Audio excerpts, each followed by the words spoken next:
Sorry. I'd like to call the April 1st meeting of the Bethel Board of Selectmen to order at 6 o'clock. First order of business is our citizen forum. If there's anyone out there who'd like to discuss anything that's not on the regular agenda, this would be a great time for that. Anyone for citizen forum? All right. Hearing none, approval of minutes. I make a motion to approve the minutes from the March 11th, 2019 meeting and the Selectmen and Budget Committee meeting on March 12th, 2019. Any discussion? All those in favor? All right, this time I'd like to open a public hearing for the liquor license renewal for Kowloon Village. Any input from the community?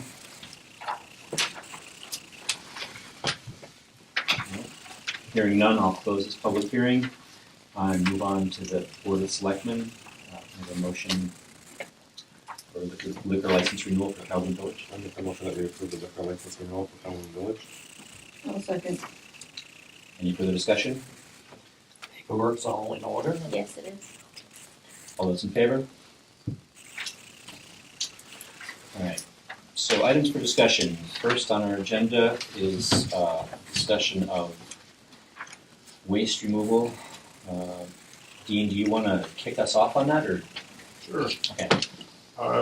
So I started about 2 years ago with you folks doing food waste removal from commercial businesses, restaurants, and diverting that to our farm. This is my wife, Deborah. And we've been doing it for a couple of years. The first year was, kind of a pilot year, and we maybe did about 50 tons over the course of the year from probably about 9 different businesses, kind of an even split between Bethel and Newry. Newry was the larger contributor through Sunday River. We frame all this because of the problem kind of overall with landfills and recycling and solid waste, and the cost getting higher and the outcomes not getting any better. We could probably spend an hour talking about that, but I think we're maybe on the somewhat right page. All collectively, like putting food into landfills are bad, and trying to burn food in Auburn is bad through the recycling facility there. So what we'd like to do is to divert more organics out of our solid waste stream, and that enables us to, one, save what containment resources that we have left in Maine that the DEP has approved, and be able to bring those resources back to the local community through composting. And it's something that is proven to be successful in other states, and is something that is becoming more and more of a regulatory and legal requirement for communities and businesses that operate in Vermont and Connecticut and Massachusetts, but Maine and New Hampshire haven't yet kind of joined that for a variety of reasons. One is the kind of the more rural, disparate nature of the communities. So what I've been finding is, as I'm going through my journey, and I'll just describe briefly for you what my journey is, how do I get this food? I first started up at the Jordan Hotel from my farm, and go up the Jordan Road and park at the back of the loading dock and bring out some empty barrels and wheel them down to the Grand Ave restaurant, which is, a few hundred yards back in the tunnel. And that's kind of the congregation area for all of the organics that I pull from the Jordan Hotel. In fact, they are my stars of the show. They, in fact, drag my food waste tubs all the way down from Sliders, which is literally a quarter mile one way underneath that hotel in order to get to Grand Ave, and then grab it and bring it to my truck. And so I could do that. Grab about 6 32-gallon barrels, so each one is pretty full of banquet food. They weigh about 240, 250 pounds full, and they have some nice barrels that I purchased through a DEP grant that we received, and was able to go on Craigslist and find some cheap organics barrels that were barely used from a defunct composting operation in New Hampshire. Oh boy, you were the. It should tell me a message. So, in fact, the labeling and things of that sort that came with that, because they were a straight toter, thing, was really encouraged more organics diversions from those places. So grab them from there, head down, go to Southridge, back up there. Most of the stuff that I'm getting there is just unsold product, and I get probably 2 32-gallon totes, so about 600 pounds a run of that. I don't get anything from the food courts because that's a whole configuration. I mean, you can imagine people clomping around in ski boots and trays, and where do they put? They don't. They just everything goes in one barrel and it gets pulled. So I don't get any of that. I tried to get into the Foggy Goggle. It worked maybe for a couple of days, and it was just the operation. It's just too fast paced, too overwhelming, and didn't really work as a kind of a dumb elevator that is a little bit finicky, and you load a 240-pound container in that and try to push go, and weird things happen. So then from there I go down to the Summit Hotel, and from there we service the camp restaurant, and they do a lot of buffets and things of that sort. And literally when that mountain is full, there's 10,000 skiers a day that visit that mountain and ski and eat 2 or 3 meals a day. They say they, on average, eat, ski 6 runs, and the rest of it is just eating and drinking and sleeping. So they're going to produce a lot of waste. What I'm capturing from that is, very, very small portion. It's probably right now 10 tons, 15 tons a month, or 10 tons a month from Sunday River from those locations, just in the small slices of those locations that I'm capturing for. It doesn't, all the condominiums, all the condo hotels, all those individual townhouses, second homes, none of that is part of what I do.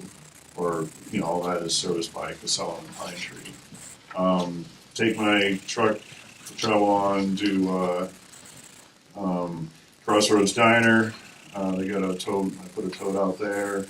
Then hit Gould Academy. They produce a lot of food waste. They're probably they're 3 meals a day. 300 kids or however many it is. It adds up. It's like about a pound and a half a plate for restaurant style service, and then it goes up from there if you go to banquet style. If you go to banquet style, which is a really fast way to feed a lot of people a lot of food, but really, really inefficient from a food waste perspective, it goes up to like 2.5 pounds. Grab from Gould Academy, head up to Bethel Inn, do both sides of that. That was starting pretty well, and it's kind of tailed off a little bit. I got to get back. They have a new chef. It's not really a focus for them at the moment, so that's kind of died off a bit. Head down Brian's Bistro, Lemieux Eats, Steammill Brewery, Cafe de Coco, and that about rounds it out. So I've been doing that all winter. For the most part, with few exceptions for the businesses that I do it for, it really, they like to do it. It's something that their staff, which by the way I have a really great new appreciation for how hard food and beverage industry works in this town. It's pretty incredible.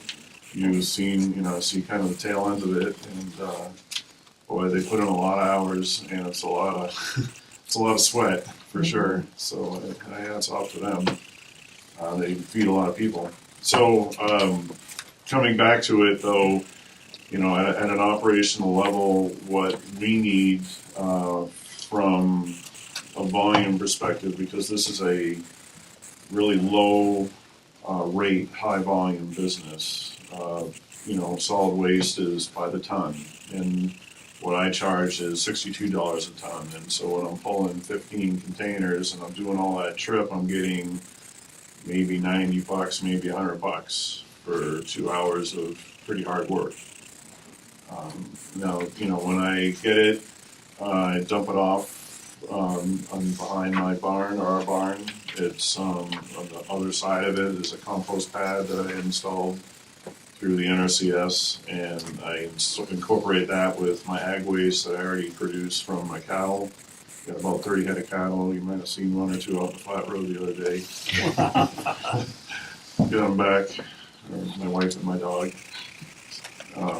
So they produce a lot of ag waste, and putting the food waste to that ag waste is something that's pretty easy once it's back to the pad.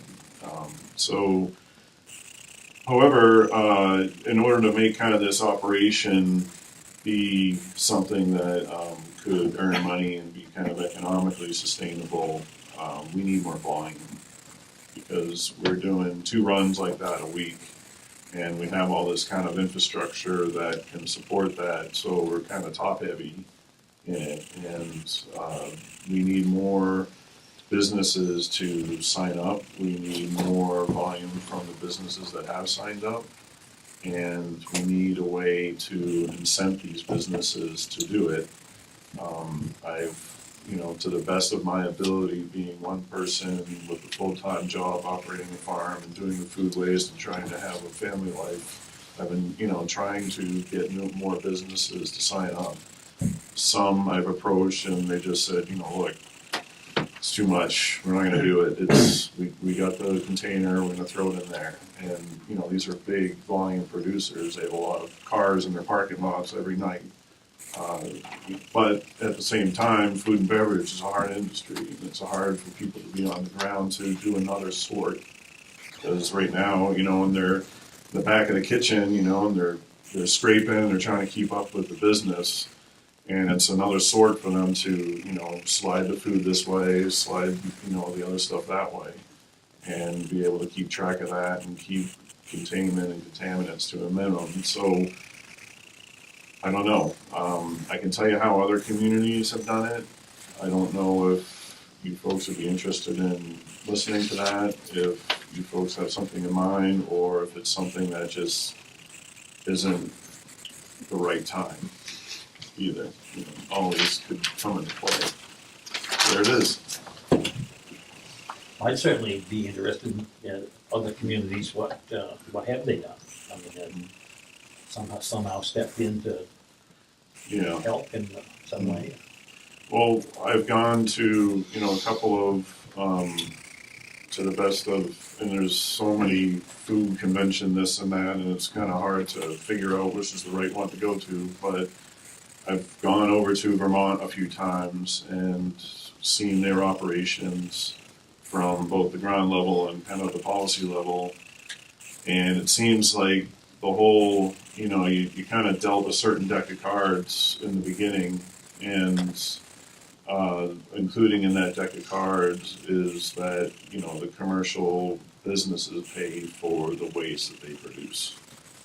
And without that in play, it's hard to incentivize the businesses to do something else, because it's free for them to do it today.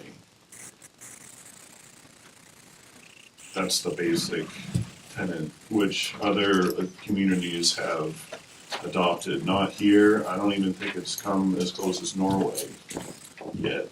But businesses in, south and businesses east are adopting that style of, as a method of one, holding them accountable, and everybody should be accountable for the waste you produce, I would think. Otherwise, there's no incentive to reduce it other than kind of a vague, what's better for the environment. You can't really see it, you can't really feel it, kind of goes in a container. So Dean, I'm seeing sort of the other side of this right now. So as everyone knows, my wife is adamantly opposed to plastic in our waste stream.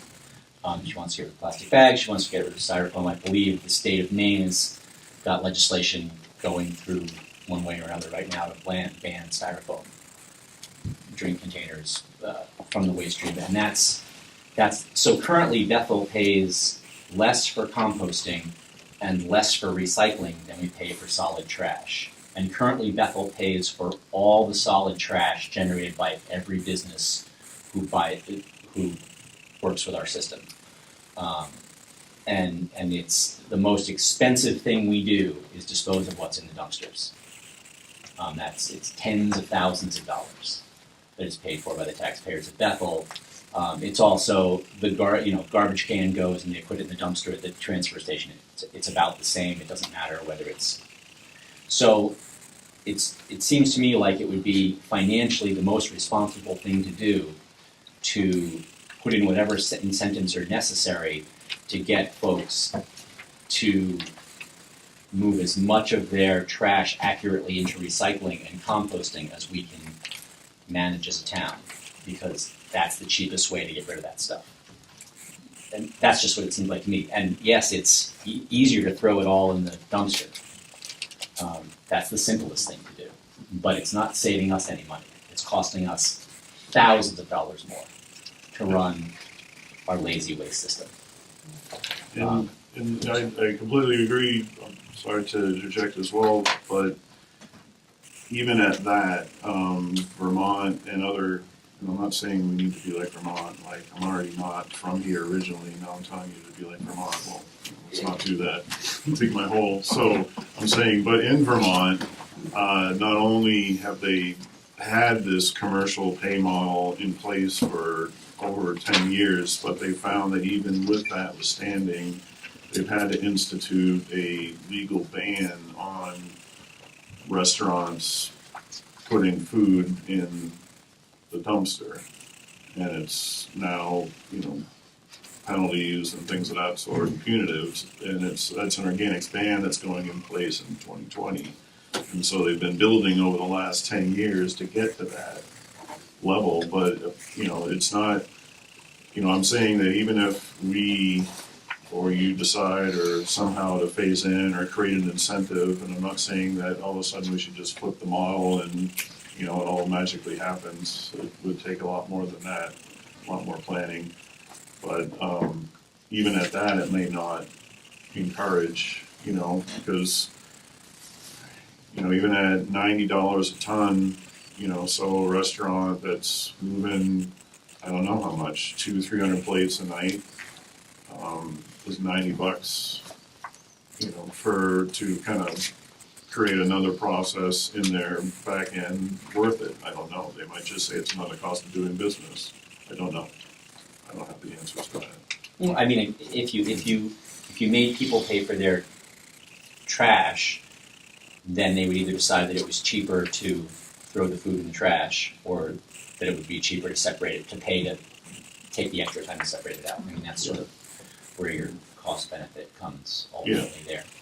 But I mean, I'm guessing that everyone, we're in Maine. I'm guessing that everyone has a recycling bin on their kitchen counter. I mean, not a recycling bin, a compost bin. Everyone puts it in the compost bin and puts it out in the compost and throws it in the garden. That's what, as far as I know, that's the only model I've ever seen growing up.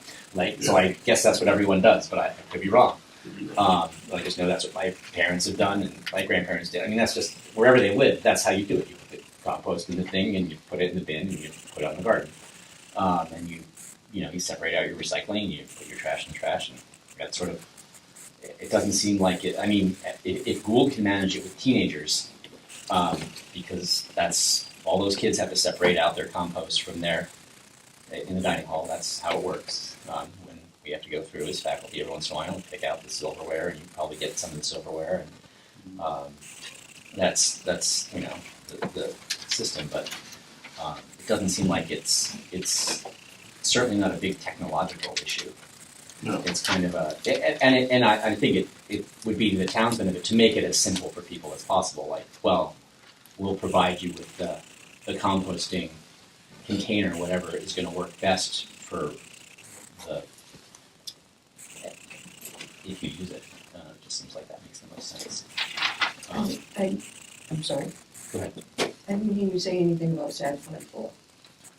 I didn't, and I haven't, and that's one of the reasons is that, well, there's two reasons. One is I don't have enough time yet. It wasn't a priority. But the second reason, maybe even the better one, was I did do a pilot with the middle school in Lakes Region. They got a grant, I don't know how, but they paid me money to go all the way to Lakes Region to pick up 2 containers of compost and bring it all the way back and compost it, which was fine. It worked and the kids got into it and stuff like that. But it was so, for 300 kids, it was like, I don't know, like 170 pounds a week. It wasn't much. And I come to find, I kind of worked my way into the kitchen and, hey, what's going on? A lot of it is, I think, at least there's very little preparation that occurs. It's really a lot of just packaged meals, and there's not a lot of prep waste at all with that. And there's a high level of kind of utilization of that food or that food can be kind of reused or something like that. But it produces very small, and so it didn't encourage me to think about SAD 44. The other part was, the third reason was a little bit of we weren't sure how the whole billing issue was going to work. Because I bill you guys one bill, but then SAD 44 maybe has their own bill, which is separate from your bill, and Christine Landis was there at the time, she wasn't really clear on how that all works, and I'm not even clear how it works with Gould either. I think Gould just goes, they're in the same system as every other business in town, Okay, if I'm not mistaken. I know that Gould has its own recycling bins. yes. And it used to have its own recycling, I mean, it still sort of could have its own recycling system, but not as every system. So you want more people to be involved, so wouldn't that be something that you could do now, is approach the superintendent and find out whether SAD 44 would be interested in it? I mean, get the kids involved in it, and that would be great. Because then the parents would be involved in it too. Yeah, it would definitely serve as a catalyst for that, I agree. Yeah. I think SAD 44 is on the same waste. I think Bethel's paying for SAD 44's Yeah, waste. Yeah. but I'm sorry, go ahead.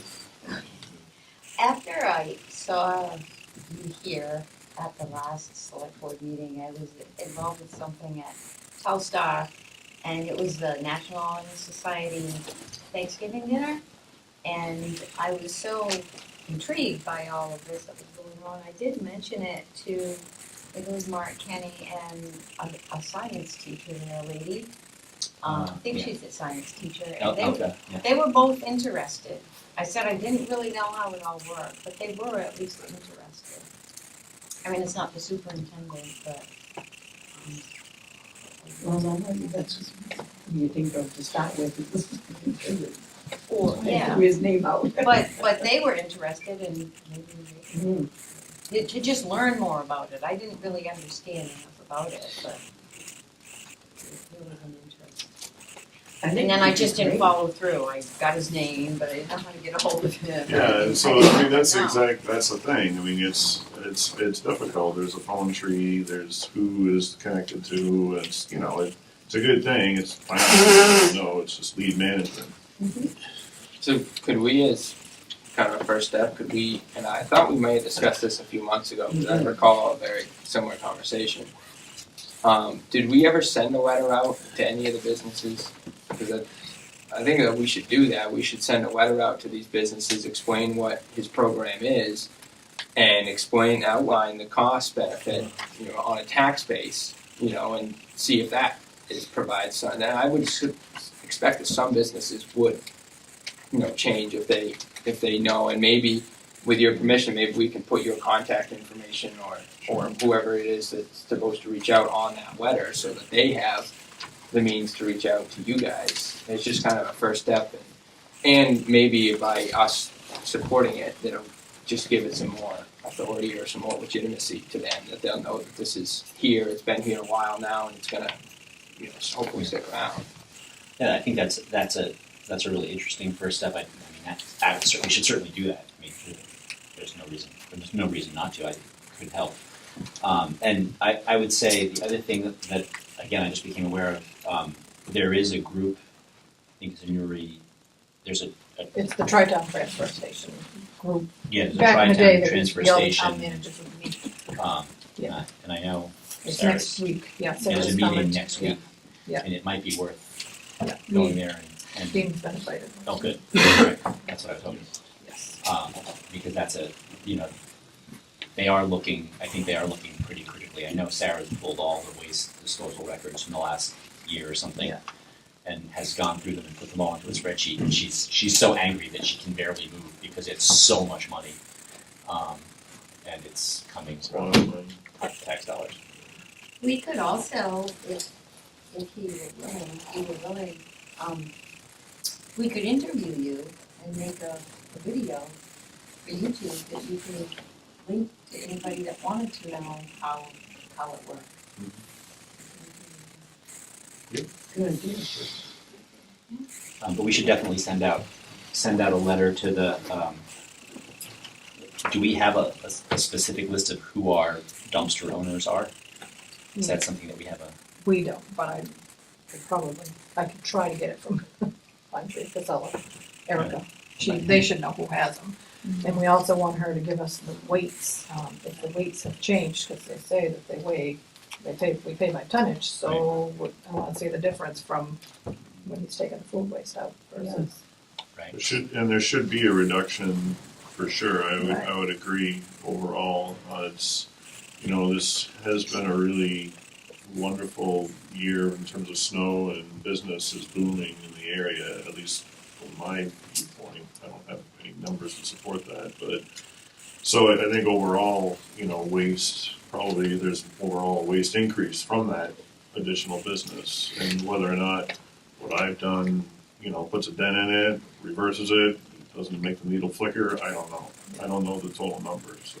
Yeah, I don't either, I've been out of it for a while, so that's why I want to have that meeting, so we'll finally have one set up. So they do say overall, 30% of municipal solid waste is organics, food. So, and that's kind of nationwide. I think probably here, given our tourism, and sometimes you feel like, the ship came up and docked and Friday night and everybody aboards the ship, and the ship sails for 2 days and comes back on Sunday night, and everyone, gets off the ship in terms of the second homes and the people coming out to hotels, and that produces a lot of waste. And I know you say the restaurants are all involved, but what about the other businesses? I mean, Yeah. there's a lot of waste going on in the rooms and stuff. Oh yeah. Oh yeah. I've approached some, and they kind of describe it as kind of like almost like a frat house atmosphere when it comes to orderly managing of waste, and they put dog poop containers in the bottle bin, and just it's really hard for them to manage that, and they really couldn't at this point see their way to even put in another container. But despite all that, you got to imagine there's more than your average amount of food waste in a population that travels 3.5 hours and camps for 2 nights and travels 3.5 hours back. It's just got to be.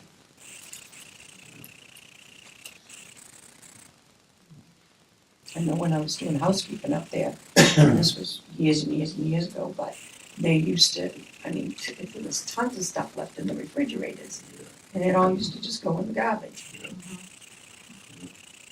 So, it's a good concept though. All right, so we should definitely find out who our dumpster owners are, or Yeah. even a larger business list than that, and send them off a letter to explain what the composting program is, and maybe that will bring a few people in. And we should also look longer term at what our waste policy is, because it's very expensive. Yeah. Any way we can cause people to think about what they're throwing away, maybe not throw away as much, so it'd be great. All right. Thank you for your time. Thank you. Thank you. All right, next on the agenda is discussion of a Wi-Fi hotspot. We had this on the last month's agenda. Yes, and if you want to find out about the cost, because the first year was $3,000, and then you want to find out what years 2 and 3 would be. Well, it's been a little pricier than we expected. We were looking at Davis Park, and then after we've talked about Davis Park, we were thinking, do we really want it at Davis Park to take up the parking for the people that use the park, for the people that use the ramp for the Androscoggin, they're coming and going all the time. And when you get down to the pricing, just to get it hooked up and then to have it a monthly rate, and I didn't get the rate for everything, I just got the rates for our First Light and Spectrum. And it all depends if you go 30 MPBs, or 40 or 50, your uploads and downloads. And it ranges from a monthly charge of $455 to one that's $85 a month. That's just for the internet. That's not the hookup.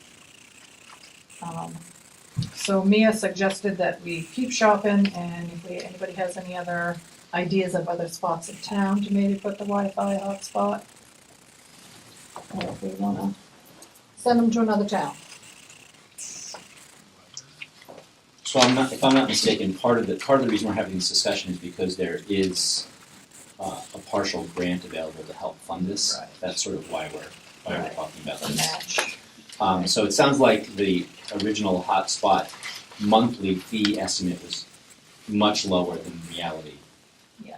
And then we should decide whether Davis Park is a good place or somewhere else is a good place, and then continue to figure out what the real costs are before we commit to that, I suppose. Any board input on where, if we were to put in a Wi-Fi hotspot in town, where the best location would be? What about the common? That's what I was just gonna say. That's what I was thinking. And I That's did mention exactly what I was gonna say.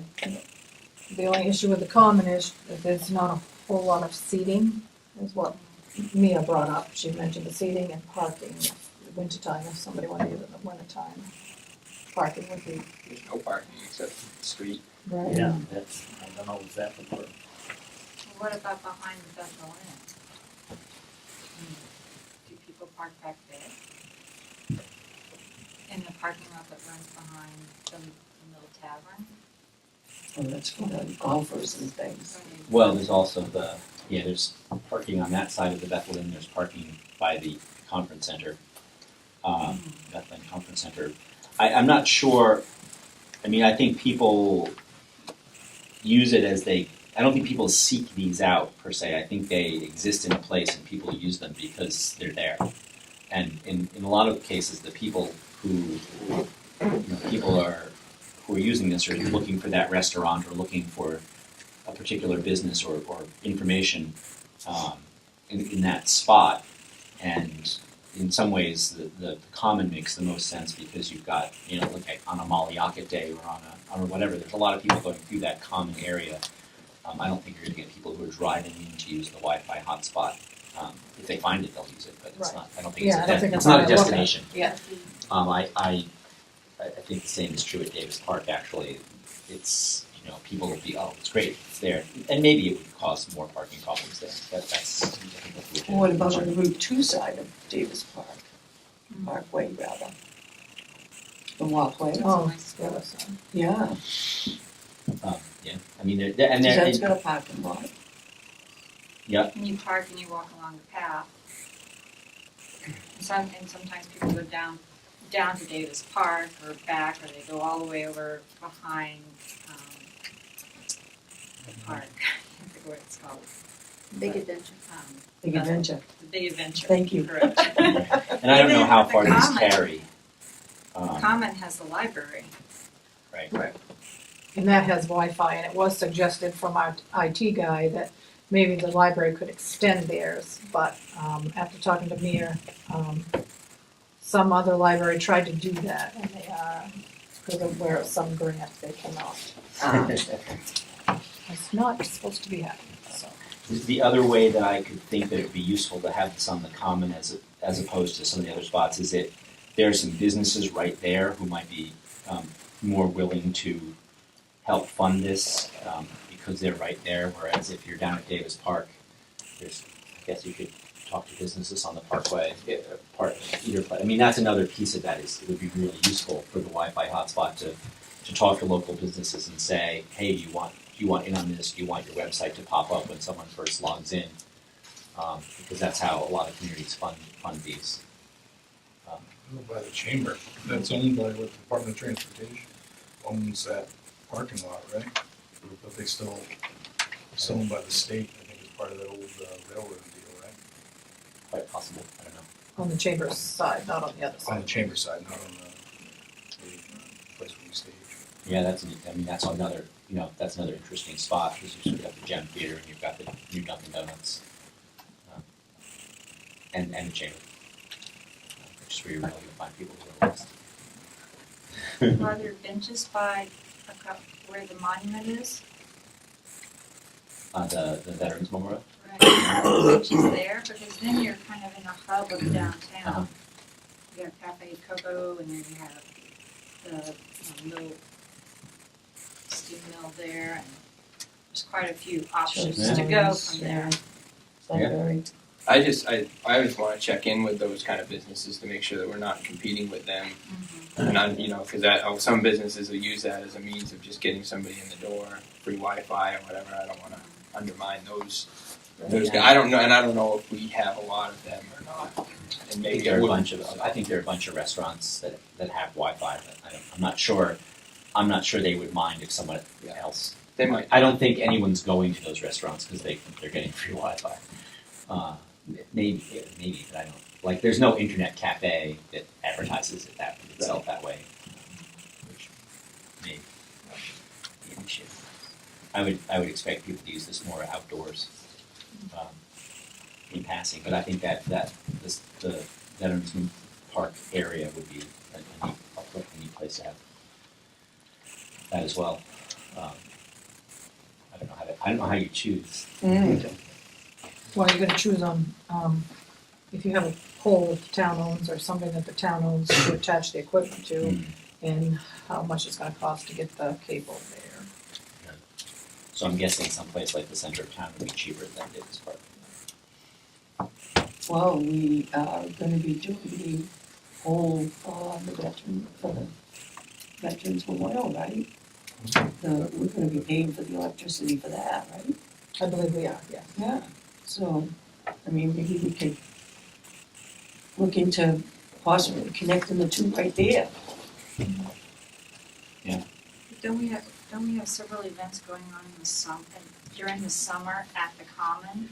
Right. And so people are gonna be bringing their chairs to enjoy the band Pay for and electricity. all of those things going on there. I mean, and the reality is, in the long run, we would probably have more than one. You'd probably put a hotspot down at Davis Park and one at the Common and one, So basically, Main Street, anywhere people go on Main Street, sort of from those two ends, would be covered. And that sort of be long-term things. Well, the other long-term thing that goes along with that one is talking to Chris, our IT guy. He suggested that Bethel puts in their own fiber. They're gonna move for the 3-ring binder at the library. Yes. Yeah, and it cool. And he suggested if we put in our own fiber, we could sell it to other businesses in town. And they could hook to it, and it would be cheap. The first initial cost might be up there, he said, but in the long run, it'd be less than paying what we pay now. There's a bill before the legislature to allow towns to set up their own networks. It's similar to net neutrality, only it specifically targets towns as it's billing it as a necessary service in today's economy, and it's in the same as water, sewer, that type of utility. So we'll see how that plays out, but that would allow like a Oxford County network to be established. We asked the businesses around here what they think, is that something we can do?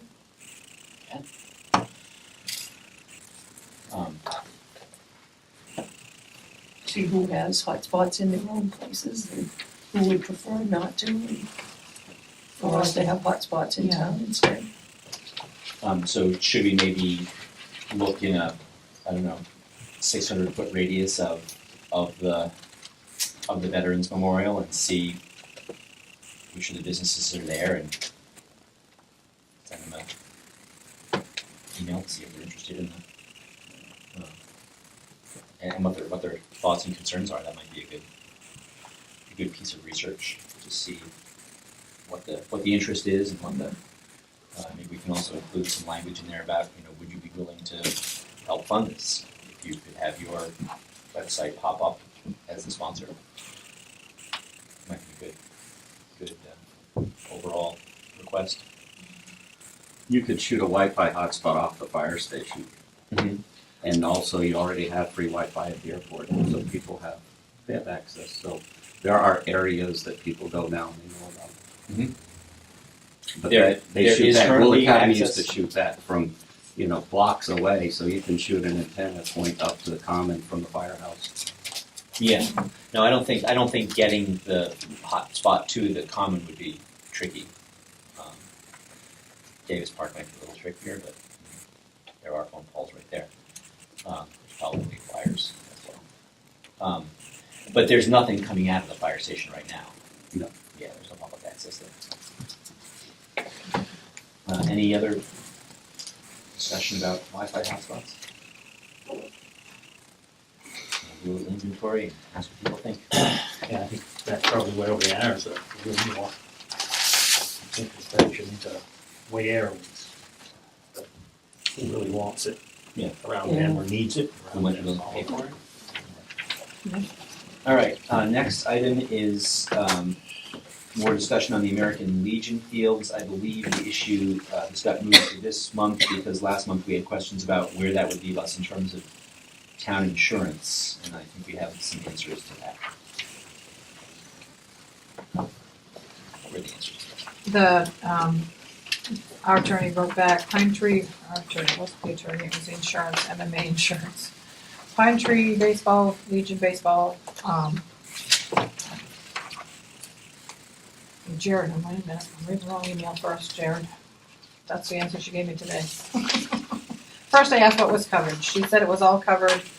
Regarding the liability, the town can assume any liability through the insurance policy for activities, providing that their activities is town-sponsored and not put on by a separate legal entity, such as the Legion. Our coverage does not extend to those entities. You may also want to include language regarding the Maine Tort Claims Act, but she said we'll get into that when we get that far. So then Jared wanted to know clarification about the leagues, Pine Tree Baseball, Legion Baseball, lacrosse, using the fields. Today, she wrote back, Pine Tree Baseball, Legion Baseball sound like they're separate legal entities. The town's coverage does not extend to those, and therefore we would recommend the town obtain a certificate of insurance for those teams, which names the town as an additional insured. The town's coverage only applies to those teams that are created under the town's recreation department and that are covered for liability only, not medical or accidental. Well, and the reason I pose the question is that whenever you create Davis Park, right? If they host a 5K and it's on Davis Park, it's a private organization, does the town require that the sponsor of that place to put on insurance? And if they do, it's probably no big deal, but I just wanted to make sure, because if you're gonna have any open field, whether it's the Veterans Park, whether it's Davis Park, I just wanted to make sure there's some sort of clear procedure, because other organizations and other leagues and all those things use these facilities, whether they're any town facility. We've had nonprofits use this room, for instance, and to what extent does that insurance go? And that was my question. It's not a big deal, because I'm gonna guess that most of the stuff is put on through the rec league, and if one of the other leagues wanna use it, they're gonna provide insurance, so. Right. So it's- I mean, I'm also guessing that if you have sports fields there and the one kids just go down there to play, right? They're under no supervision or whatever. Then I'm guessing that falls under the it's publicly available. Like the basketball courts. Right. There's no real like if someone wanted to go have a basketball tournament run by a group that then they have to show that they were insured for that, but if kids wants to go just play basketball, that's set under our other liability insurance. Like the common, you use the common for everything, like Malioca Day. When they put on Malioca Day, do they provide proof of insurance for the event? So it's the same type of, it's, you know, the chamber uses the Malioca Day, use the common. I know when people use it for weddings, they get an insurance. The chamber does too. Yeah, so it's the same thing, it's no big deal. Because I know the vendors have the proof. All right, so that was our big question on that. So it sounds like that's not a prohibited insurance climate for us as far as the fields go. And my question is, where do we go next? You want to draft a question, you want me to work with the town? If you want to put it on the town warrant for June, then we got to work up a question that would come back for final approval to the select. Yeah, that would be my inclination, but we probably should have a motion for that. Motion. I make a motion. Requesting that Jared draft, Work with Loretta. or Loretta, yeah, that Jared work with Loretta to draft a warrant A article. warrant article for the town meeting. Yeah. Post baseball field, I'll make that motion. I'll second. Any further discussion among the selectmen? All those in favor? All right, great. Onward. Thanks, yep. I'll wait Dickie up, we gotta go. All right, next on the agenda, I'm guessing this is an item that I brought up. Strategic plan, yeah. So it's just sort of come to my, I believe it was a couple years ago. I'm gonna say a couple years ago, we sort of started updating our comprehensive plan, but that sort of fell through for a variety of reasons. And there was some discussion at that time that what people really wanted was more of a strategic plan. There's a little bit of information in our packet tonight about sort of what a strategic plan is. And I just thought it might be good to take a couple minutes to see what people are interested in. Whether we really should form a committee and start a strategic planning process. I think that it makes me a little uneasy that we just run sort of without a plan for long periods of time. In some ways, there's probably a benefit to having some kind of planning, but I'm not sure that's the overall sentiment out there.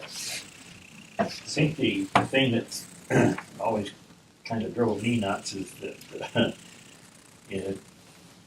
I've been through several comprehensive plans, and it's everybody is wild and crazy about getting one going, a comprehensive plan, and it seems to wind up being a 8 or 10 year or rolling over into 12 years or 15 years or whatever.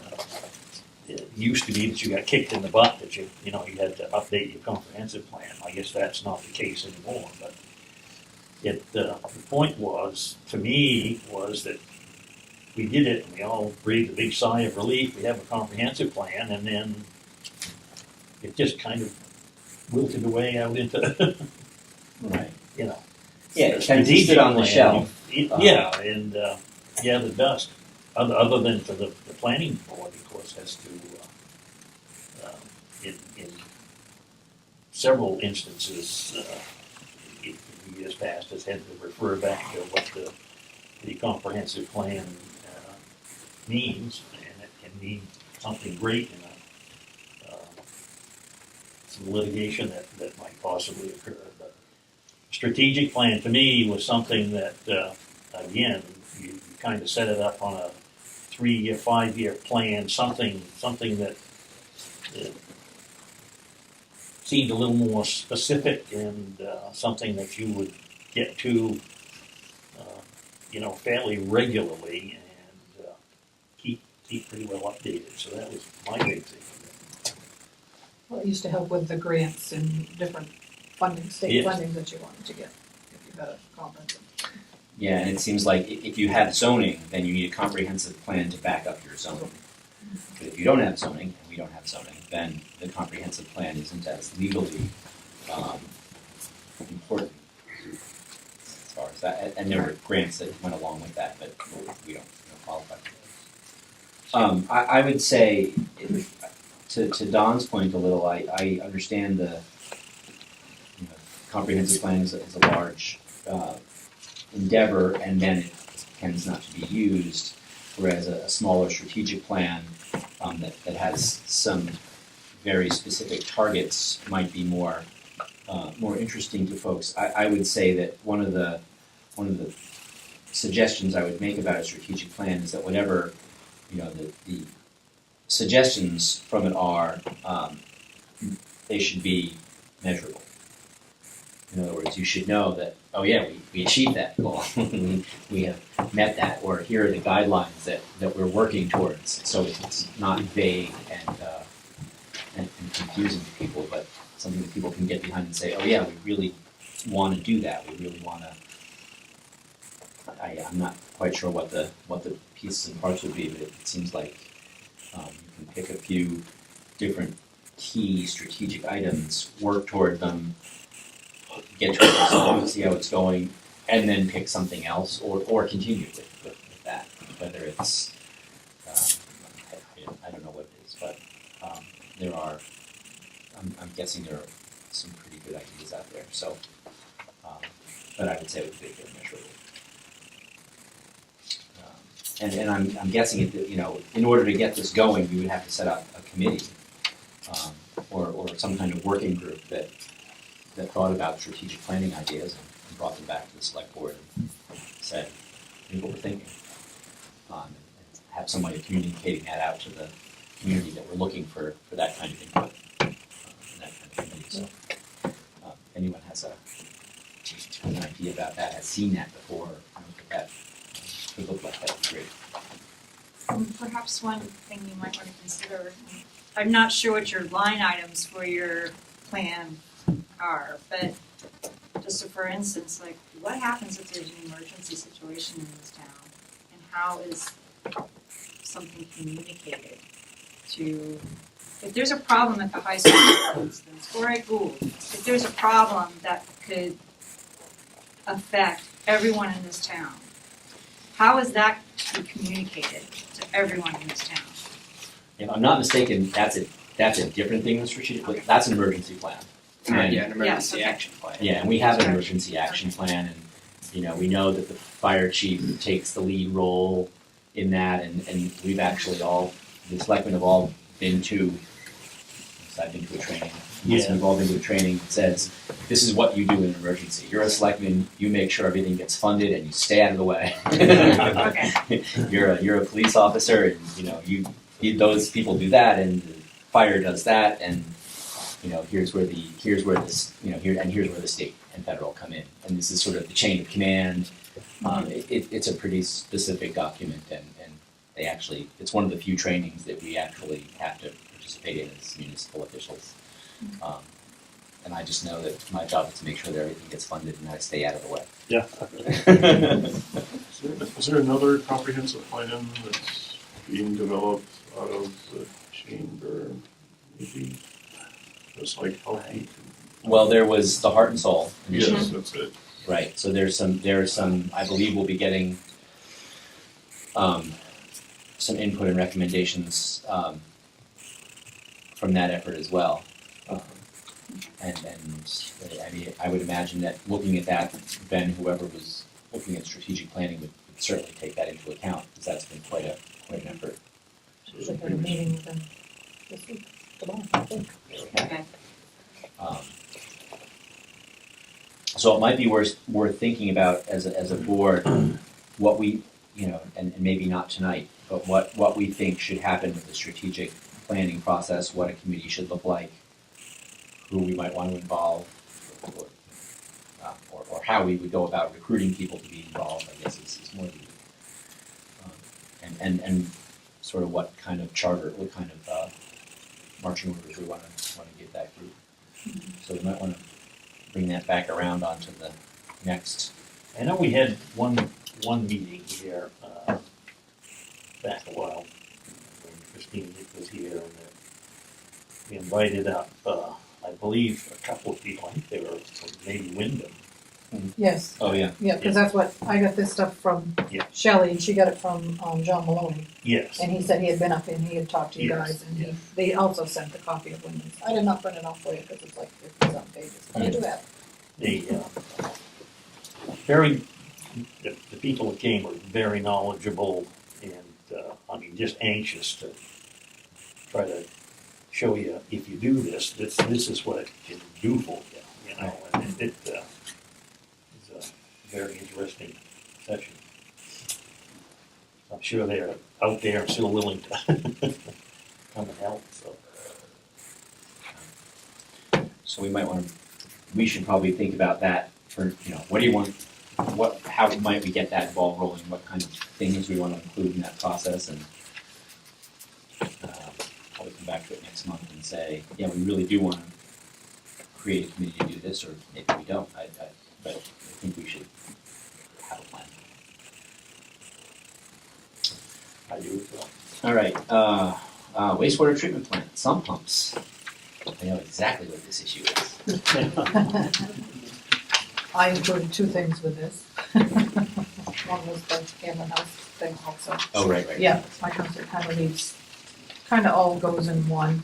Oh, that's all one. Okay. Yeah, well, I kind of figured we'd put them together, you know. Okay. I didn't want to single this out as a separate. Okay, so two different issues. Yeah, You guys want to start with the Cameron House or sump pumps? Oh, boy. This is the So the Cameron House, I'll start with them because I think that's a pretty straightforward-ish issue. The Cameron House was originally set up as a condominium, and then in 2017, it looks like, based on, I could be wrong, that date would be important. It reverted to not being a condominium any longer. It never acted as a condominium, never sold units, never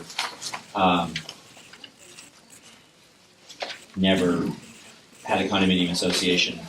And I don't know, certainly we should discuss this, but I would be inclined to, and their request is that we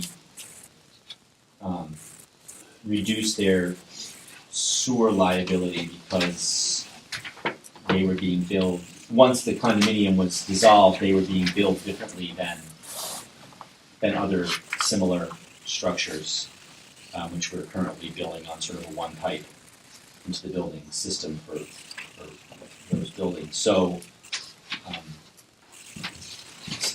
this didn't actually go into effect until this past February, because it was recorded. They couldn't get their bank to agree to take it out of condominiums until this year. So the second letter that we received from the attorney and the recording was 2/21/19.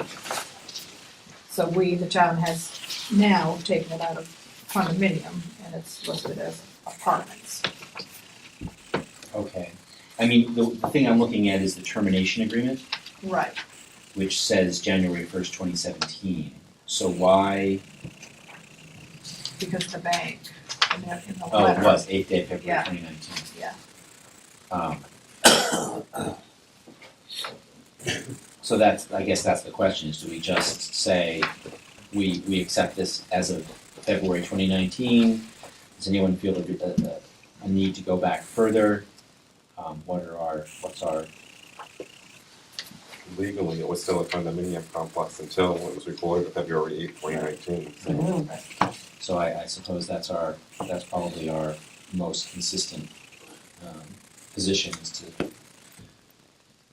going forward in future billings, to bill it as a single dwelling or a single building, but up till that point, leave the charges stand. So were they being treated like a hotel or like a Yeah. bed and breakfast or? But like the Opera House. Okay. So the Opera House, each unit pays, it's a condominium, so each unit pays the minimum fee, and then I don't know how they divide up any overage. I'm guessing there's not a lot of overage at But so how do they get treated now? Like would they be treated like a hotel where they rent a room for a week or a night or something? Yeah, or- they'd be treated like a Bethel Inn, Okay. which means that they just pay a minimum and then any water usage over that minimum.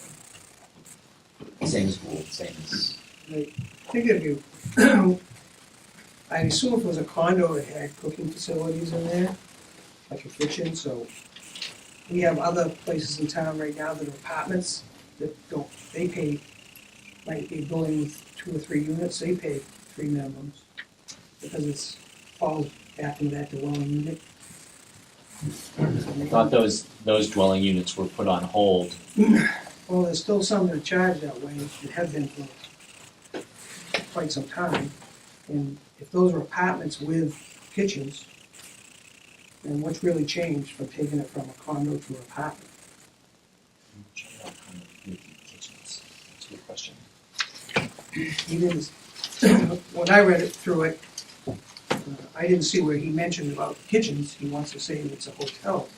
But it's not really a hotel that has a kitchen with its own bathroom and living quarters.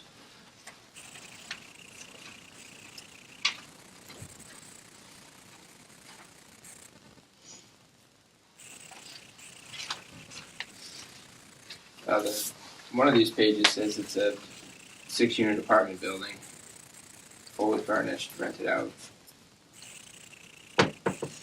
With the Yeah, it's some like of a- the factual issues. We're like doing a our page, updates to 4th page. the dwelling unit study that they haven't invited us in to take a peek to see what's there.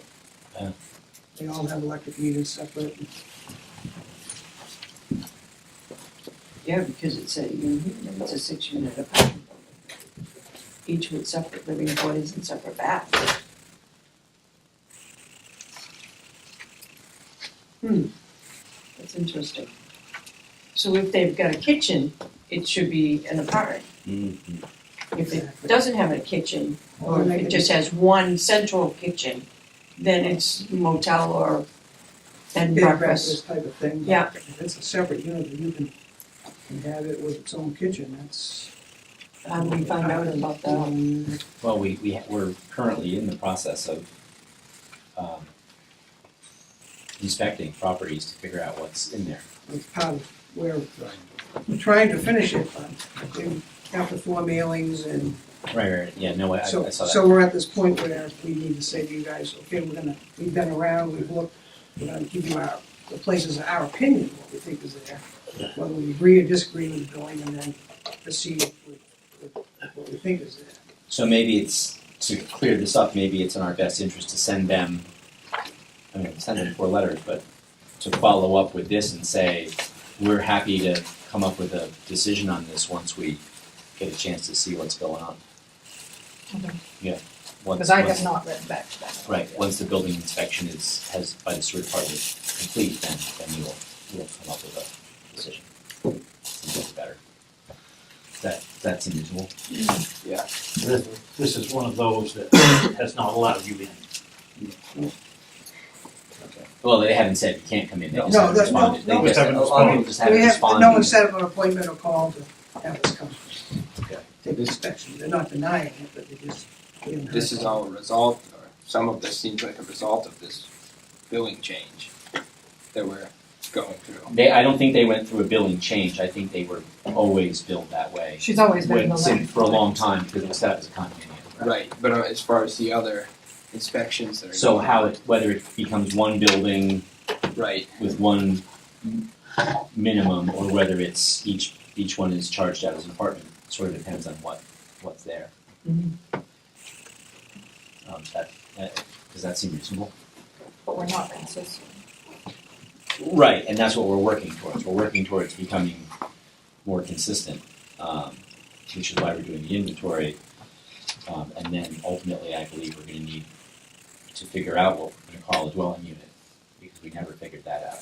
Or we have Right. something on Yeah, the books that's what right now, most of the- but that went to town meeting and failed, and so we still don't have that. A great definition. We have a definition of dwelling unit, but it's not a great definition of dwelling unit on the books. So that's another piece, but Does that seem, should we vote on that?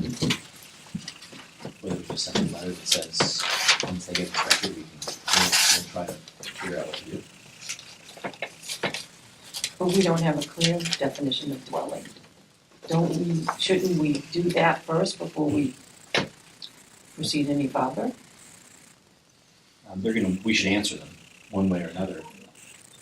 Yeah. And I think having your units inspected Will give us a better idea. would give us Get a full better picture. idea of what they're doing. But I think, ultimately, we should probably fix that. And it's, we need to really figure out what we decide, what we want the dwelling unit to be. And for sort of billing purposes, but I think it's like this sort of chicken, we really need to get the answers from some of the inventory information from the sewer department before so we can say, oh, this makes sense, or maybe we'll just be, I don't know what the answer is. I'm just thinking that if the dwelling description isn't what we need it to be, then that would be a sticking point for Oh, yeah, it's definitely sticking for point the person, for this person right here even, for the Cameron house. for a bunch of people. Yeah, Yeah, no, we really should get back around that. In fact, we should probably put that on the.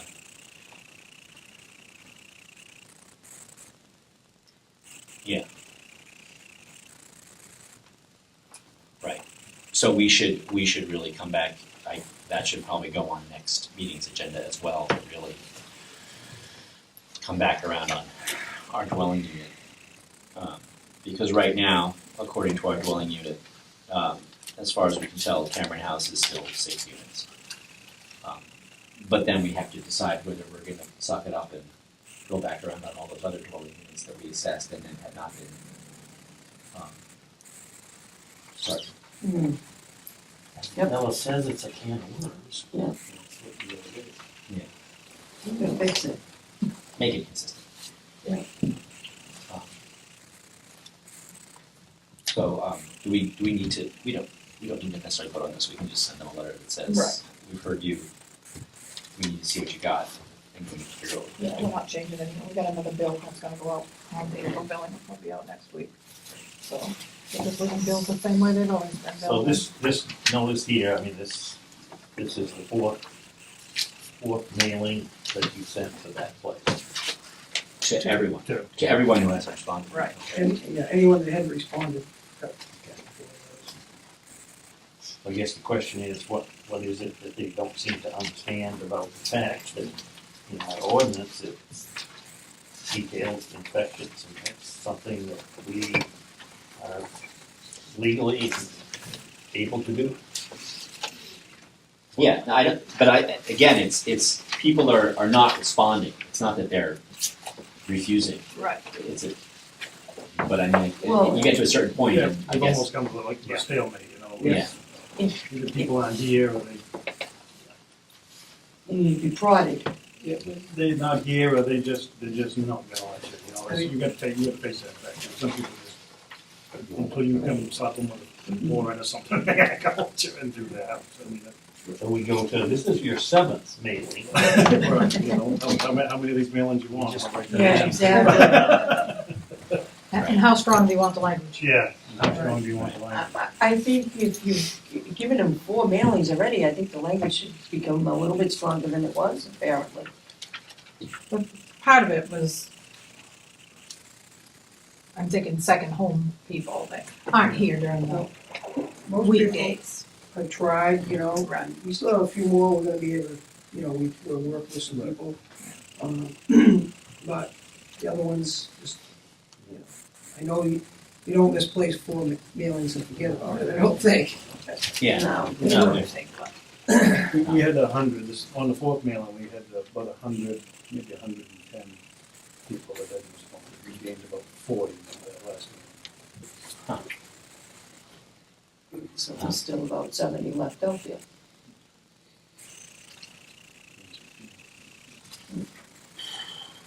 I mean, we can also move on to sort of more direct measures like calling.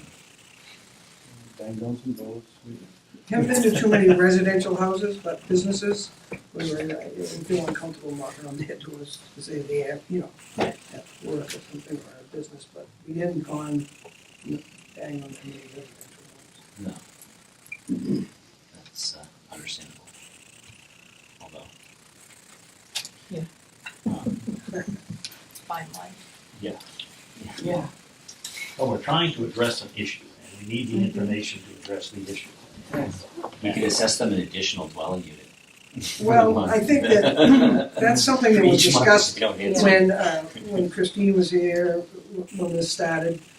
We're gonna get to this point where if people aren't gonna respond, then Toby and I have driven around and tried to look at the place and say, well, let's see, it looks like, I'm not saying for sure, but it looks like there's two apartments in that building, or two places, and there's two electric meters on the side, which is a pretty good indication it's probably two services. So if it isn't already assessed for two, we might write down disagree next to it. Yeah. See what I mean? Then the big plenty we've gone through that have two already, and we say, well, we can't, we agree with that one, even if we haven't been in it.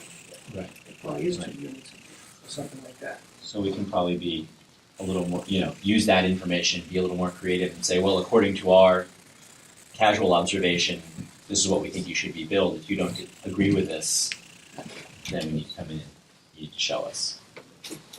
That might be a And maybe we can do that with the ones that we disagree with or haven't heard from. right. That's what If I you mean. want to just something out that way. That would probably get people's. Especially if we think there's more than, if we're calling it's 2 units and we think there's 3, that might move them to have us do the inspection. Right. Okay. Sump pumps. Some pumps spur from doing the inspections. And that's, is that some pumps, as you can see in the town's ordinances, are not allowed to go unpolluted water, isn't supposed to be discharged into sanitary sewer. So 17, 18 of them that we've identified. On the first round of letters that went out to these people, I think all but 5 people have, responded, and we've gone back and seen that they've been disconnected or rerouted to different areas. The last ones that are left, we just haven't heard from them. They've had well over a year since we were there last winter, and trying to work with them and just say this is something we can't have. One of the ones is to discharge this water into the sewer. And, obviously I can't have you change it in the dead of winter, but coming into the better weather last summer, hopefully they could address it. And some people didn't. So it doesn't sound like it's that many, but it sounds like they need a. Right, we just need to, Reminder. same thing, Maybe give it a little stronger language, There- put a little more of the penalties and potentially. there is penalties for leaving some pump on in the town's ordinances that we can charge us the money for it.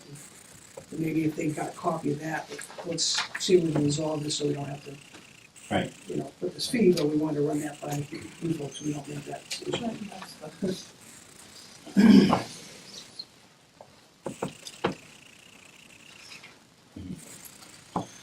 Yeah, and I mean, I guess, again, with these folks, they have to decide that there's where does it, I just know from my experience with the bike shop, there was a dry well out back, and that's where it was supposed to go. But I also know they had a system installed that if they could switch where it was going depending on where the water table was, which was, that's just the way it was when I bought it, and that's the way it was when I sold it. I was like, wow.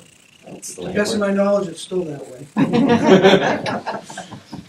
Yeah, and they can make it. They need to make it legal. They just have to switch the valves.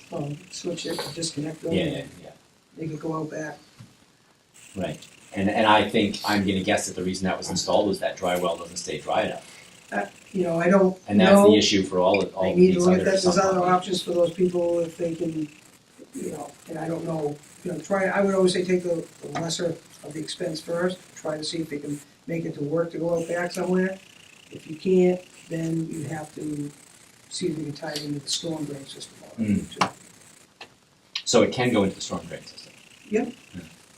When Bethel did a lot of the streets over here, they ran 2 pipes in when we do Chapman Street, we're gonna run stubs from the drainage to the properties. And because there's a lot of people up there, or a few that have some problems, they're not, some discharge out to the back and it runs away. Other people have no place to put it, so now they're gonna have to, hook onto it. Put another line into there. Some pumps or drains if they get gravity. Right, but once they put in the line, it doesn't cost them anymore. No. It's just, I have another, couple of places we've talked to them, they have some open sewers, they use them for floor drains. So, same problem with them, it's letting that water go in. What's worse than that is it could vent gas into their house, and or if there was a backup in the street, their cellar becomes a nice tank. alright, well, so it sounds like we need to reconnect with those, because that's a fairly small number on that group. So, right, and maybe in the rest of the, if we finish some more inspections, I'm sure we'll find a few more, but, we Right. just need to know that when we, the approval of the board for what we send out is, if it's a little stronger language, go ahead. But it seems like those few who are left are all people who originally did answer their surveys. Yes, yes, So they that- should be relatively straightforward to work with. I mean, it seems like they're moderately compliant as opposed to non-compliant. Well, there's some I've been in that were, I was in there for other unrelated problems too, and I was able to document it, Right, and they still haven't communicated with us. or pellets. Oh, yeah. Why is it always pellets on selectmen meeting? Must be cold. Must be heat. All right, so are we good? Get on that. Okay. Franchise agreement. So this is our every 5-year agreement with the local cable company to pay us a kickback for letting them run cable services in the town of Bethel. And it's our chance to make any changes to that agreement. We want to make changes, one of which I'll point out might be,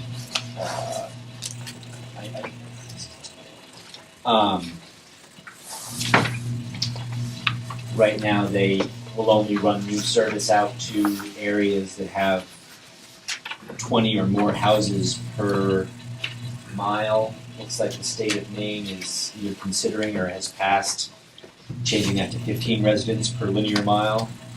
I would say, since this is really the only viable broadband internet currently in Bethel, I would be inclined to suggest that we make it 10 residences per linear mile and get this service out to some of our other areas, like my house. That might be a conflict of interest. 'Cause I just counted up the houses. Can I speak to this? Yeah, sure. Yes, I would recommend that the Board of Selectmen hold off on this agreement. It's way overdue as far as the renewal time anyways. It's only because of the legislation did Bethel get a letter. Because, for the simple reason, for our local station, Bethel is the only franchise agreement that mentions the station. And when the legislation was passed on the federal level in the 80s, every time we renew, we can get upgrades of our equipment through the cable company. Spectrum has been relentless in trying to discourage us from doing business. They've slammed our channels from local 11 to 1302, which is against franchise agreements. They changed that agreement without consulting us. The legislation does address that. It also addresses the methods that they negotiate. It's just, it behooves us just to wait on that until the legislation passes. Use the main municipal association's model franchise agreement and start from scratch, because they cover a lot of the issues that the cable companies have been shortchanging the towns on. As far as our station, we have improved our equipment over the last 3 years so that we're moving towards being able to call ourselves a totally internet station, and we'll connect to the cable if they allow us.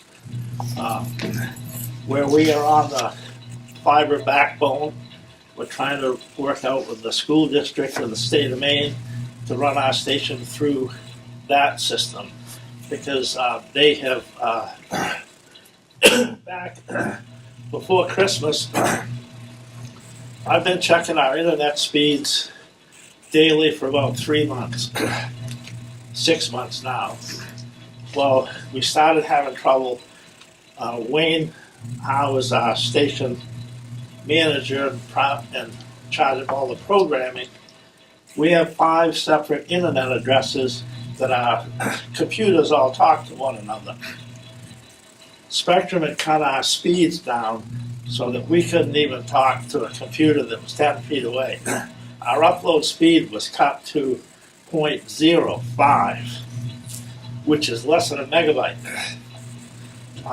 After 4 hours on the phone, being passed to the next one up, was told that we could get our high-speed internet if we were willing to pay the business class. So because we needed to run our station, we paid for business class, and now we get less than what we got before. So I would please urge you to hold off on that. But Greenwood still has to renew theirs as well. Newry and Woodstock have current valid agreements. But what I would like to see, once this legislation passes, and it seems to have overwhelming support, we can sit down with the other towns to do a 4-town agreement that's so that we're all on the same page. Do you have any idea when this legislation comes up? We're going to, it's hearing in committee next Wednesday. Yeah. So it'll be, it'll definitely be this session that they'll decide on it. I mean, there's no rush to renew it as far as the town's concerned. Right? Any agreement, disagreement? Ready to table this one and Yeah, right now, I'd say table it. wait until see what the state does? Well, I do think that we should address, when it comes time, we should address the 21 flat road address Yes. too. Yeah. And see about changing Moving it somewhere that to. else. Changing the what? Right now we have given or traded buildings with the water district, so they have a property that we used to own on 21 Flat Road.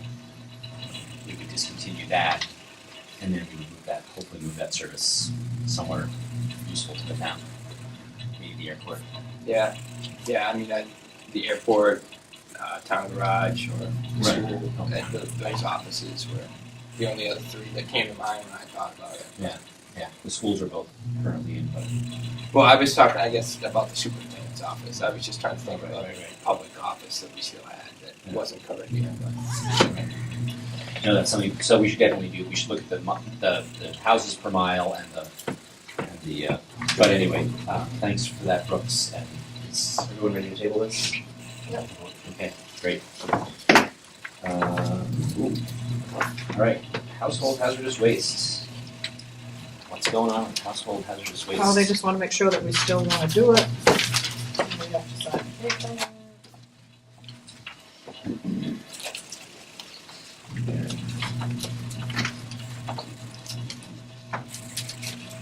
So it looks like we're on 9:14.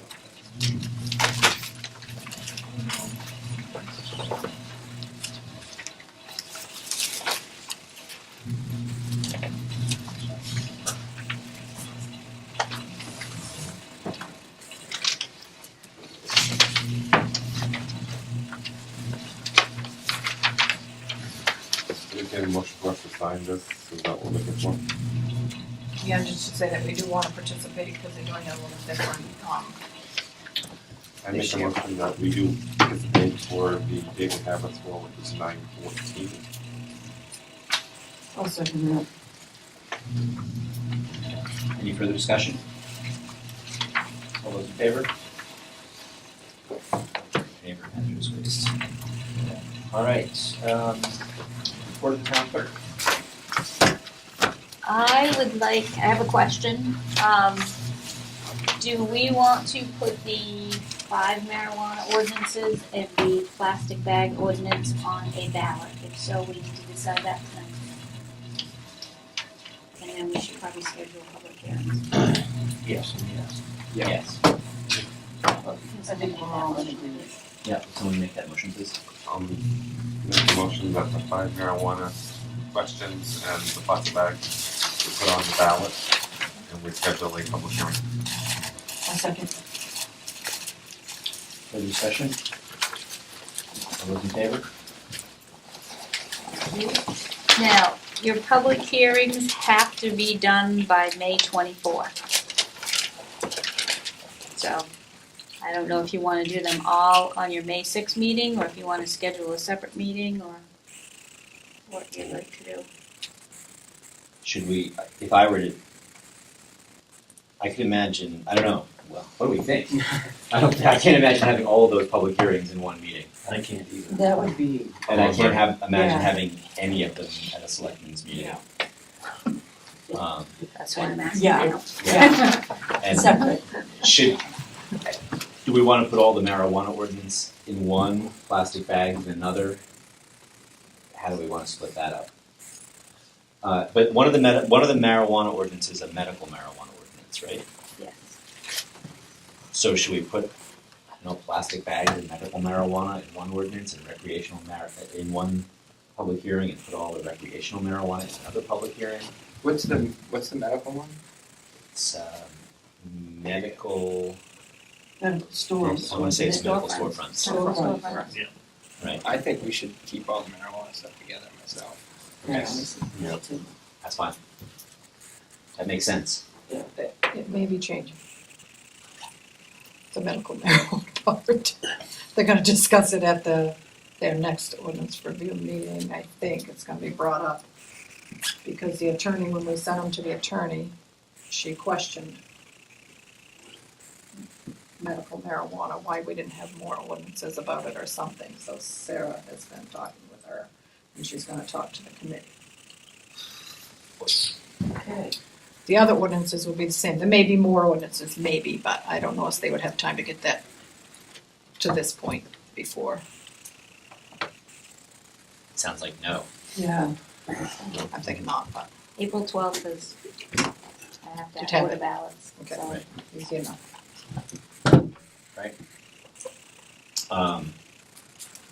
So what do we want to do? Plastic bags on one, all of marijuana on the other? Yeah. Two public hearings.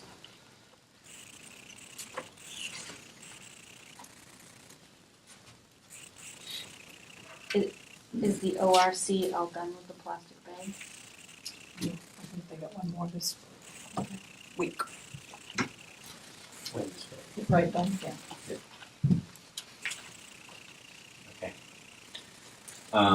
Is this another Chapman Street bids? Yes, you have to add that to your, That's right. So we have another agenda item, sorry, we're going backwards a little bit, and that's to look at the bids for Chapman Street. You'll have that? Looks like there are only two bids. One from Doug Jones for cross excavation, one from Pratt and Sons. The Doug Jones bid is $699,000, $699,192. The Pratt is $1,275,383. Wow. Yeah. They don't need to work, Doug Jones does. Evidently. Pretty simple. Right. Can I get a motion on that? I make a motion that we award the bid to Doug Jones for $699,192. I'll second that. Any further discussion? All those in favor? All right. Good.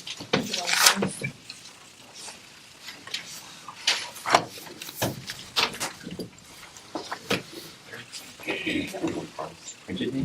I sign it and then.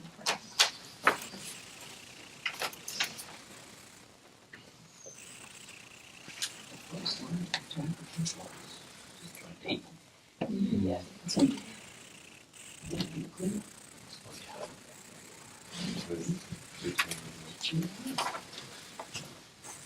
Alright, this is the You gotta sign that for the liquor license. It's for the Chapman Street project. We're still gonna be short some funds. Excellent. You're chairman, you can make that. Sounds like he just passed the buck. Yeah. Sounds that way, yeah. Just so you know. I was working on it partially today. Scott's been working on it a little bit, more than me, I think. Between what we budgeted, what it came in at, and what we have, we're short like $52,000-ish. Okay, it's not $1 million. No, it's not $1 million. We've had that. So, yeah. Not that bad. Okay. Sorry, we sort of, any other town clerk issues? No, not unless you want to schedule a public hearing. Oh yeah, should we schedule those public hearings? Because we're into April, Yeah, run that. and they should probably be May. They have to be done by, They May have to be 24th. done by May 24th. But I don't know if you want to do them if the ordinance review is still working and stuff. yeah. You can schedule the first one. So it's up to you guys. I don't think there's gonna be any problem with the marijuana ordinances. We've got those pretty well taken care of. The only other thing,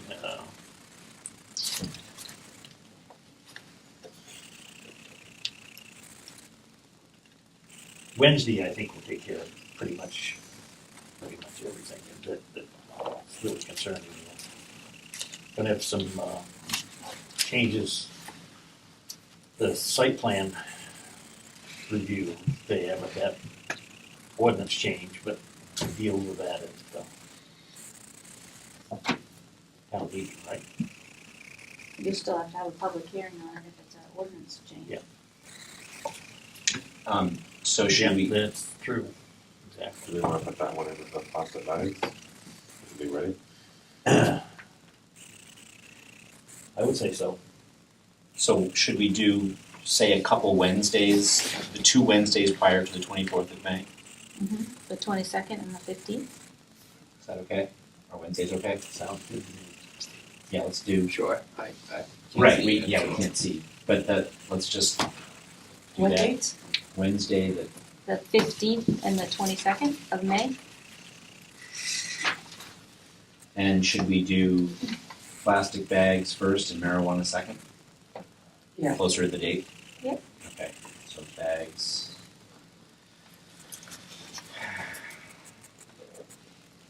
So what time do you think it's? Let's do 6. And we'll have to add that I'm certainly assuming that the ordinance review committee will recommend to pass that right back to us, Plastic bags well, and marijuana. and the ordinance changes, we'll have to have a public hearing for that as well. Oh, right, which are ordinance changes. Site plan, review plan, they're asking for 3 additional, just lines about compatibility of buildings and. So should we put that in the plastic bags, since that's a fewer item on public hearing? That's what I would say to do, Yeah, that's what I would think too. So other ordinance changes as well on the 15th. And I'm assuming you probably want me to see if I can get the gym or the cafeteria or something. Yeah. That's a fun thing. Right, and Wednesdays don't work. Okay. All right, Thank you very much. thank you. What are the time now? When we had our budget meeting, we neglected to get the recommendations for what we want to take from undesignated funds. So we have to meet with the budget committee, so I'm assuming we can do that on the May 6th meeting, and then come here, do it real quick. That'd be great.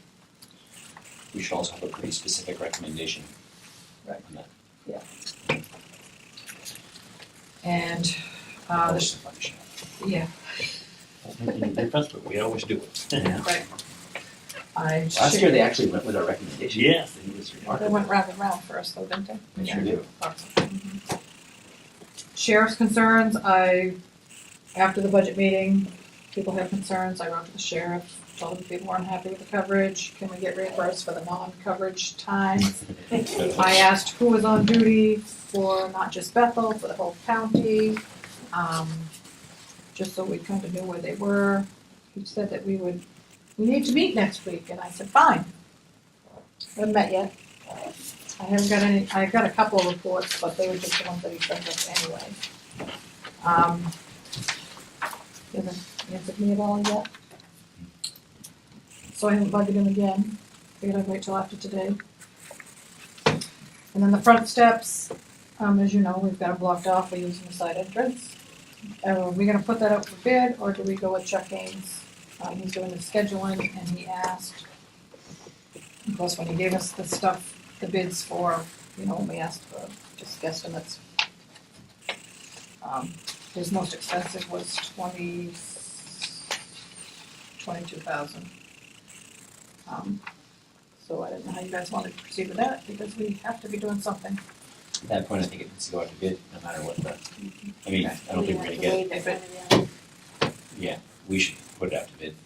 And we also need to figure out what we want. Right. So we can put it out to bid.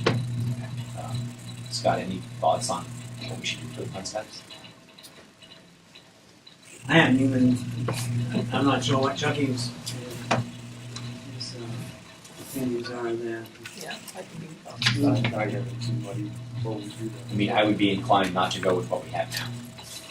I think the bricks are, I think, and I was thinking, I don't know, chime in, I was thinking that we should probably cast a set of concrete steps and then set the bricks in the steps periodically, but just the marked bricks, so that people feel like that's covered, but a lot less entry points for water to go to the stairs apart.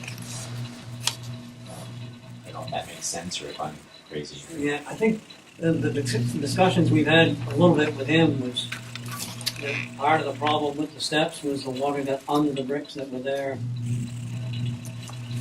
And needed, I mean, it would just repeat itself if we didn't Change something. change something underneath. Yeah, I mean, I would remove the whole thing, put in gravel, pour a monolithic concrete stairs, but then you could set bricks in, of the named bricks, you could put them into that field of concrete, and there'd be a lot less entry points for water, down into the structure.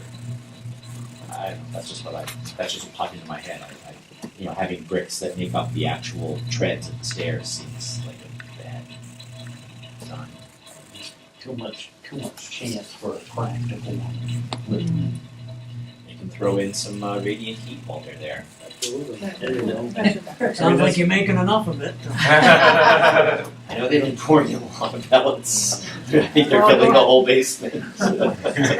Since I've been here and taking care of them, it seems to be to me a big part of the problem is when it gets to be some ice on those steps and you shovel the next time, you just have to get that ice up and the grout is attached to it. Yeah. You just keep dumping them up and people Right. seem to be in. Yeah, I think that the full layer of brick is not working. Or maybe not with the bricks at all on the stair, but leave them on either side, just have a regular stairway coming out. Right, fine, yeah, figure out some way to have stairs that are gonna last and be shovelable and then put the bricks to either side, or that's a good idea. And then the next question, DA. Yeah, I think that is a question, and that's a whole nother Because important we issue. need to do something about disabilities, being able to have access into it. And this, we were talking about this area This is, and that not door's not being, wide enough and that ramp's Right. not wide. right. And if we're gonna do the front steps, we might as well incorporate something into the front area. I think it would save time instead of having to worry about this side entrance too at the same time. Right. And you got two doors to get through. Kind of a narrow hallway. You have a lot to think about. Going that route. Yeah. But we have to be compliant. Right. So we gotta do that. So you can't put a roof on over the steps, they used to have awnings on this building.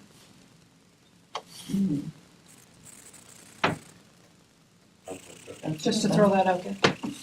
I know it's a historic building, but there used to be awnings that were out there. Smell a front steps committee coming on. I more like smell and architecture. Just throwing it out there. Yeah. Because you think it was an act of Congress for people to come through this door, they are so confused. Yeah. Everybody complains, it's too far to walk. Yeah. Yeah, it's, yeah. Could we, Too could we far to find walk. someone We hear that who's multiple up on times a day. ADA compliance and see if we can get a suggestion, on this versus the front, what are the costs involved and, for example, is that sidewalk widenable? Do we have any more, I mean, is it that narrow because that's where the town's land ends? Or can we make that a wide enough sidewalk to be compliant? Can we make that a wide enough door to be compliant? Or do we really need to look at the front? Do we own the sidewalk? I don't know. I thought we No. just owned. Oh, you don't know? I just thought we owned The building? what the The building building sat the on. land it sits on, and you Yeah. have easements around it for maintenance. Yeah. I looked at it up, We don't even think but they were about it. questioning it. They're gonna boot us out of the parking lot pretty quick. Our new maintenance person for the bank had a question, so I looked at the deed, so. Well, I mean, that's what I find out. Alright, Yeah. so we know And that this basically what the is, town owns is the building and the land it sits on, and they have a right of way around it for maintenance purposes. The bank owns the rest of the lot. So the bank needs to fix it. Yeah, there you Right go. over to the building. yeah, it sounds like it's too rapid to because it's a bigger question. Yeah. Which is fine, we should move forward on it and see what kind of information I can get so that we can make a decision so that our entire front of our building doesn't look like a crime scene. Everybody gets out of their car and moves up. Yeah. Because they think ice is falling off. Or we can draw an outline. Yeah. Yeah. Hadn't thought of that. I thought that's what they were looking out Oh. for. Sorry. Andy, you know how to use a chalk, right? Alright, that was horrible, sorry. Sorry. That's okay. Alright. Any more? Yeah. You think that's it? No. The Route 2 sidewalk. Yeah. We're gonna decide where we're gonna get the funds. The $8,000? Yeah. I kinda gotta have a plan, cause I gotta send it to them. What are our options?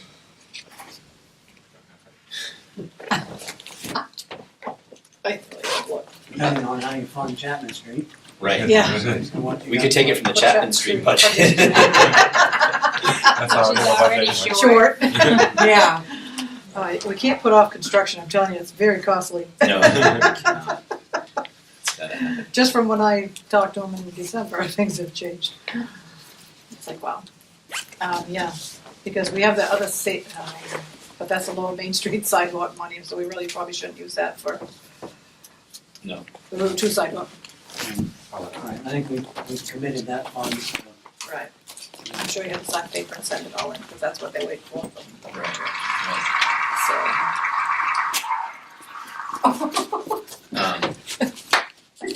So can that, Grab your phone. That's my dog. no, I'm trying to figure this out, so, magic money, where are overages usually come from? Historically, I should know this, but, I haven't been around this part long enough to tell you that, so. Are you gonna have anything in the CIP that you're not using? Well, that's, This year's that's, CIP? that was Well- my comment, was depending on how you decide to fund the overage of Chapman Street, depends on what money we would potentially have left over. Like, you're looking at the sidewalk, There's monies right now in the sidewalk fund. You and I talked about maybe robbing some of that to help pay for the Chapman Street, but if there was other options for Chapman Street, some of that money might be able to be used for. A little bit of that money is committed right now to the Lincoln Street streetlight project, but The sidewalk maintenance and rehab part of that is. yes, some of that Yeah. sidewalk maintenance money. I mean, you need $8,000 for the DOT. If you take it out of that, then we need more money somewhere else for the Chapman Street thing. When does the money need to be in for the sidewalk? They didn't say, they were waiting for the engineering to be done. and Yeah, that I won't be think done they until have after to have the commitment. We have, yes, we have to tell them that we have it. I have to get a copy of the minutes, I gotta get approved tonight and stuff. So you guys said that yes, we have it. So, I have to tell them yes. What time it is, really, that we've committed. right, Get it so actually. it seems like we just need to sit down with Amy and see what's Yeah. kicking around and figure out where we can pull money from to do that in Chapman Street.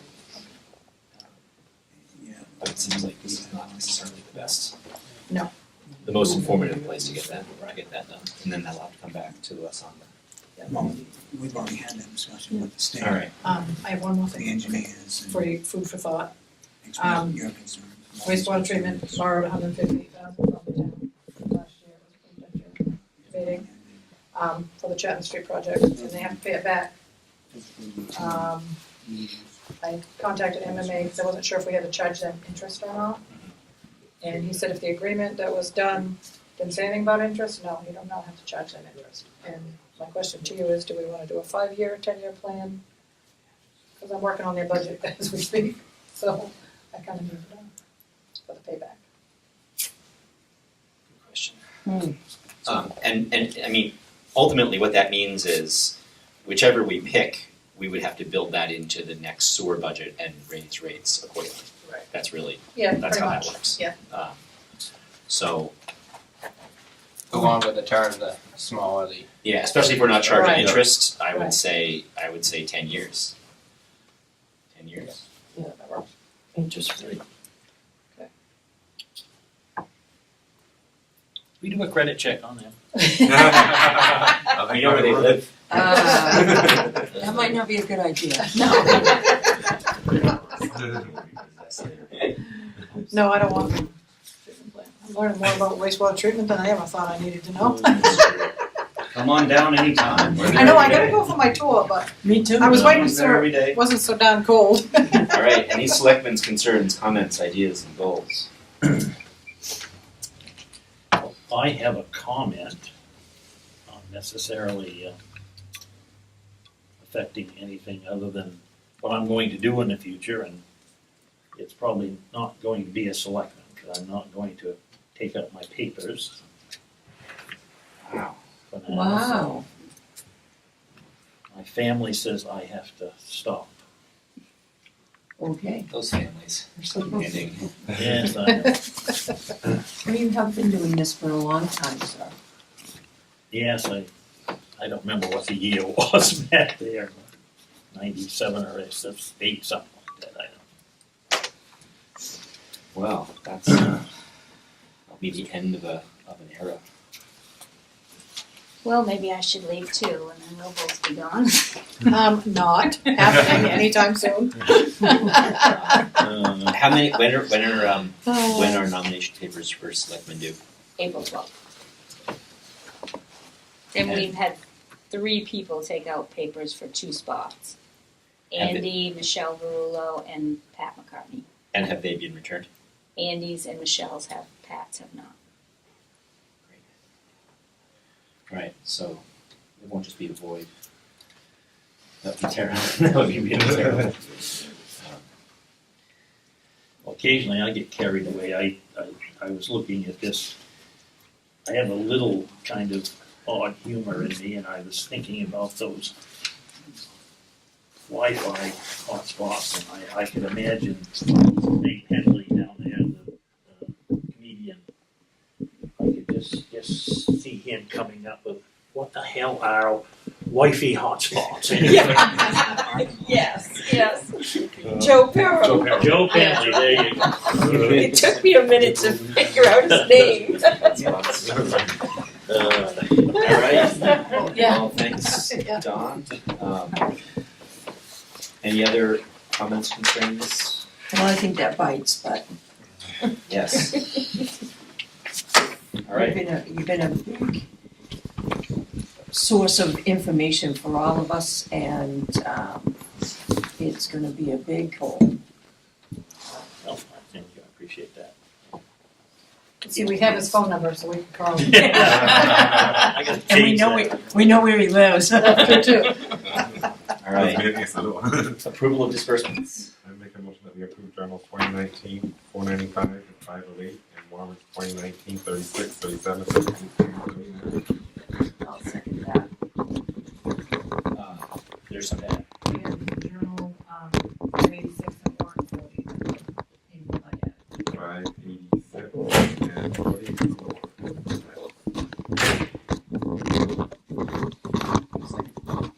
Any further discussion? All those in favor? All right, we have no executive session. Motion to adjourn. Motion to adjourn. Second that. Those in favor? Adjourned. Thank you all for coming. One more question. The Chapman Street project, do you guys send letters to the homeowners on the street saying when we're gonna start? I can definitely.